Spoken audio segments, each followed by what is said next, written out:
पूज्य महाराज जी का धन्यवाद दूंगा। मैं उनका आशीर्वाद लेने आया था।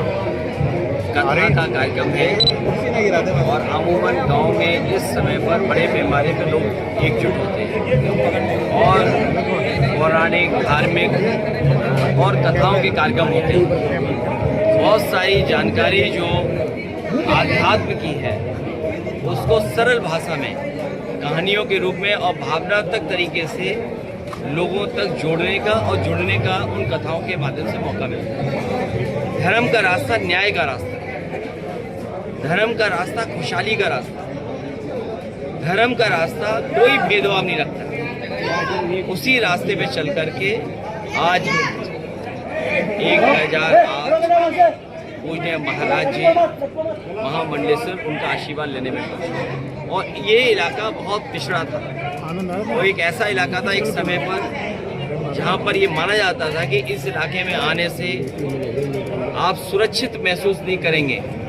नेताजी समाजवादी पार्टी के समय पर बड़े पैमाने पर विकास हुआ और उसी का परिणाम ये है कि पुल बनना, सड़कें बनना, एम्बुलेंस गांव तक पहुंचना, पुलिस का 100 नंबर गांव तक पहुंचना, जानवरों के लिए इलाज के लिए वो पहुंचना।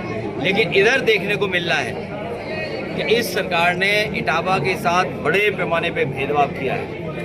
बीजेपी की सरकार इटावा के विकास को रोक करके इटावा को बर्बाद करना चाहती है। बीजेपी इटावा की ज़मीनों को भारतीय जनता पार्टी के भू माफियाओं ने बड़े पैमाने पे कब्जा किया। यहाँ की नदियों को बर्बाद कर दिया।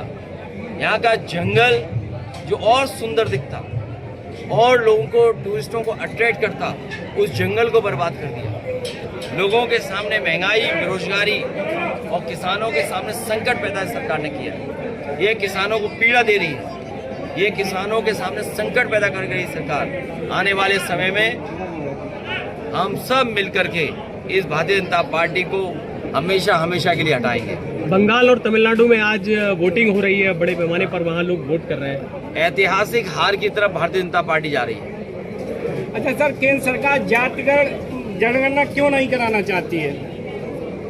विपक्ष की और खासकर समाजवादी पार्टी की मांग है जनगणना के साथ साथ जाति जनगणना हो, और जब जाति जनगणना हो जाएगी तो समाज